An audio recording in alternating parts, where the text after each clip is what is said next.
The way is shut. It was made by those who are dead, and the dead keep it until the time comes. The way is shut. Greetings, my friends. Yoyston here to talk about the Oathbreakers of Middle-earth. Let's delve right into it and find out just who these dead men are and why they are cursed. In the waning years of the Second Age, after Elendil and his sons of Númenor came to Middle-earth, the realms of Gondor and Arnor were established. Within the realm of Gondor, in the Blackroot Vale, near the south side of the White Mountains, the Númenorians placed a giant stone that they had saved from the downfall of Númenor. The men placed this black stone upon the hill of Erech, and it became known as the Stone of Erech. The sheer weight of this rock made a dent into the earth, and it was never to be moved again. It's quite symbolic of the weight of the oath that was to be made upon it. Northwest of this rock, a door led into the White Mountains, and many middlemen of the world lived here. After the founding of Gondor, Isildur, son of High King Elendil, called for a conference with the men of the mountain at the Stone of Erech. These wild men and their king had come, and they knew of Gondor's splendor, even in its infancy. Isildur wanted to form an alliance between Gondor and these people, and so the king of the mountain laid an oath upon the Stone of Erech, stating that should Sauron return, they would fight against him alongside Gondor. These words would haunt these men for the next age of the world, for, indeed, years later, Sauron did return. The timeline of these events are not explicitly stated, but what I believe had happened is that during the years of peace after the downfall of Númenor, while Sauron was regaining his strength, Isildur had this meeting with the men of the White Mountains, and then after Sauron besieged and invaded Isildur's fortress of Minas Ithil, revealing himself once again, the future king returned to the Stone of Erech to call upon the men to fulfill their oaths. Anyway, after Sauron had indeed returned, Isildur and his men came again to the Stone of Erech and called upon the men of the mountain to meet them there.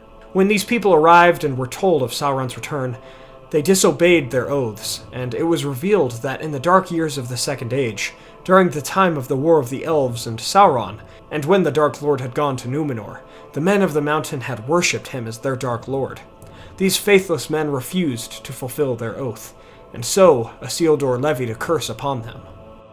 Thou shalt be the last king, and if the West prove mightier than thy black master, this curse I lay upon thee and thy folk, to rest never until your oath is fulfilled. For this war will last through years uncounted, and you will be summoned once again ere the end. These men fled in terror from that hill, and they joined neither the men of the West nor Sauron in the time before the War of the Last Alliance. Even after that war, when the men died but they never found peace, they haunted and lingered in the Blackroot Vale and the Dimholt on the other side of the mountains. In times of great trouble or death, the dead men would walk further abroad in the Harrowdale. Their home was called Dwemerberg, the Haunted Mountain. And so it was that these men lingered for many years, never to find rest until they fulfilled their oaths. In Tolkien's works, oaths, curses, and prophecies all have their places, and they are some of the most explicit forms of magic in Middle-earth. Under Eru Ilúvatar, statements such as these hold power, as we see with this oath and the oaths of Feanor, Cirion, and Eorl the Young. And oftentimes these oaths may become curses, like this oath or Feanor's, as the curse of Isildur overcame the gift of men. It is likely that Eru's name had also been invoked by Isildur to bear witness to the men of the mountain's oath. Thus it carried even more power. Prophecies also carry such power, as we find with Malbeth the Seer. During the time of Arnor and the kingdom of Arthedain, Malbeth was a sage who was remembered for two different prophecies. One was about Aragorn and his coming to the paths of the dead. This prophecy goes, "Over the land there lies a long shadow, westward reaching wings of darkness. The tower trembles, to the tomb of kings doom approaches. The dead awaken, for the hour is come for the Oathbreakers at the Stone of Erech. They shall stand again, and hear there a horn in the hills ringing. Whose shall the horn be? Who shall call them from the grey twilight, the forgotten people, the heir of him to whom the oath they swore? From the north shall he come, need shall drive him. He shall pass the door to the paths of the dead." During the Third Age, the paths of the dead did not remain idle, and they were even intertwined with the line of kings in Rohan.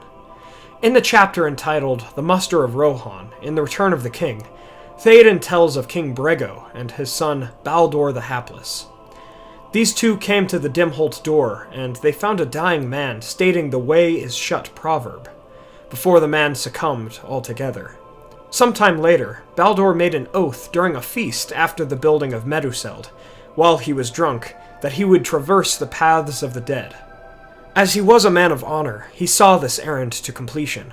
According to the linguistic journal Vinyar Tangwar, Baldur made it inside the paths, to a door that led to an old temple before his legs were suddenly broken by an unknown force, and the Prince of Rohan was left to his fate. Even in our stories, people still do regrettable things while they're drunk. Later, while Aragorn traversed the paths of the dead, he came across Baldur's bones, and he knew that they were of the royalty from Rohan, as he speaks about the mounds outside of Edoras, where the other royalties are buried. Anyway, we come to discover that Melbeth's oath was right. In 3019 of the Third Age, the Grey Company of Rangers from the north journeyed southward with the sons of Elrond, and they reminded Aragorn to take the Dimholt Road and come into the paths of the dead. Legolas and Gimli also accompanied this group as they adventured through the Dimholt Road into the Dwemerberg. Aragorn called for the dead men to meet him and his companions at the Stone of Erech. After the company reached the stone, Aragorn blew Elrohir's silver horn, commanded the dead to follow him to Pelargir, and the banner of the king was unfurled black in the darkness. The dead men and their king followed Aragorn through the Bay of Belfalas, bringing the dread and terror of the dead with them. Some of the Oathbreakers rode horses and some did not, but they all moved at the same terrible speed. Fear was brought to allies and foes alike, until finally they came to Pelargir. Aragorn cried, "Now come! By the Black Stone I call you!" The dead overtook the massive army of Corsairs. Some had weapons, but whether they could strike any material object was unknown, for they did not need those weapons. Fear was the only thing the dead men used. The Corsairs on the docks fled on land and into the water of the Anduin and the seas.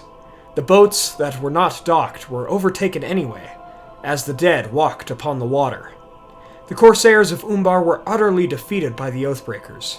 After the battle was won, the Oathbreakers returned to Aragorn, who had taken the commanding ship. Aragorn turned and said, "Hear now the words of the heir of Isildur. Your oath is fulfilled. Go back and trouble not the valleys ever again. Depart and be at rest." And so the King of the Dead, who had faced Isildur's judgment more than 3,000 years before, broke his spear, cast it upon the ground, and turned away, and all of the Oathbreakers vanished like mist into the air. And so it was that the Oathbreakers of Middle-earth were no more, and the Stone of Erech and the halls under the Dwemerberg were left empty for ages into the future. The Oathbreakers remind us how important our promises are, and that our word is tied not only to our honor, but our very being as well. For that is true courage, to carry out our words in action, even when the road darkens. Thank you all so much for watching, I really appreciate it. If you enjoyed, please hit that like button and share this video with someone who you think may enjoy it. Please let me know what you all think about the Oathbreakers down below, and also, what do you think would have happened had the Oathbreakers fulfilled their oaths to begin with? I think the Battle of Pelennor Fields would have been lost without their help, even if they had aided Isildur long before. If you'd like to contact me more directly, please be sure to join us on Facebook and Twitter through the links in the description below, and subscribe to join the Men of the West and all of the Free Peoples today. I will see you all again next Sunday with a video about the Watcher in the Water. Thank you all so much for the support, it means a lot to me. And as always, thank you all for joining me on this adventure. Until the next one, my friends.